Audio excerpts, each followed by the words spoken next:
The pH correction vessel is, in many cases, an essential part of either a rainwater system or a borehole water system. So basically, this is designed to correct water where the pH is too low. Now, there's a few things you'd want to look at. The first thing is your LSI, if it's a higher mineral content water. Like say if you have a TDS of 400 to 2000, the LSI on the water test is typically what you would look at to figure out, do you need something like this.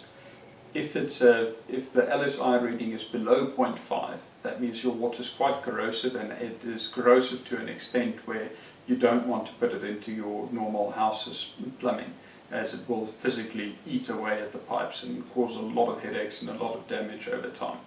Now, what this does is it actually adds alkaline to the water, so you can use this to increase the pH, ideally to a range of about 7.2 to 7.4, and this should correct that LSI. The LSI doesn't work very well for low mineral content waters, so for low mineral content waters, say 300 and below, you really want to just have a look at the pH. If you have a pH of below 7, the water is probably going to be corrosive, then putting something in like a pH correction vessel is a good idea. This is just the smaller version of the vessel. The actual vessels we use is larger than this, but this is to demonstrate the setup and how you would actually control the dosage of the calcite which is used in these pH correction vessels. So typically what you would have is you'd have a water in and a water out on a manifold like this. You can either build your own or get us to supply one with the unit. And what this whole setup here controls is how much water actually flows through this vessel. So in the setup where it is now, the bypass is closed and all the water is flowing through this vessel. Now, if you don't need to increase the pH that much, you can actually fit this in line and do this on the way to a tank or on the way from a tank. And that's where, in that case, you would want most likely some of the water to bypass the unit and some of the water to go through the unit, and that you can control by adjusting these valves. As it's just something that's dissolving, you need to, how much you actually dose needs to be controlled by how you actually set up these valves. If you're looking to do it inline, or for example in like a borehole water where you have iron and a low pH, you'd need to correct the pH on the way to the tank, then you would need to set it up with these valves to get just enough dosed to be able to get the water to the desired pH.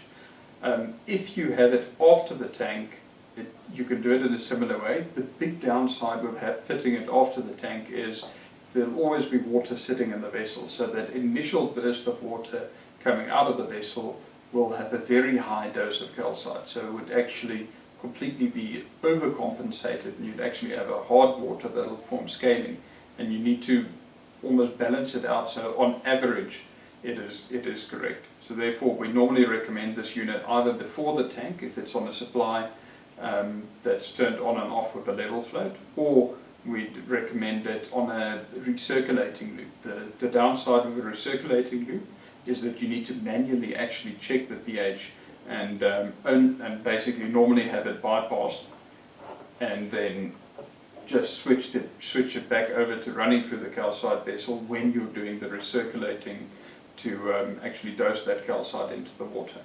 You'll see there's actually a backwash valve on these units.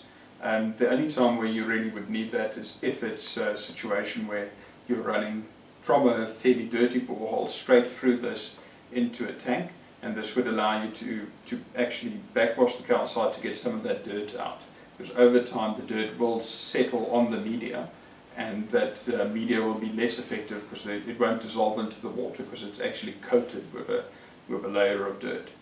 But these systems work very well.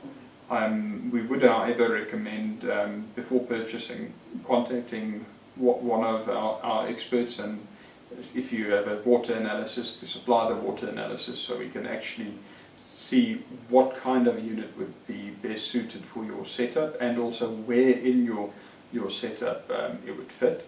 The only time where it's fairly straightforward, if it's a rainwater setup, then you would always want it on a recirculating loop. But for any borehole kind of a situation, it's normally very dependent on other factors, and we'd recommend getting some advice on that before just purchasing one of these units.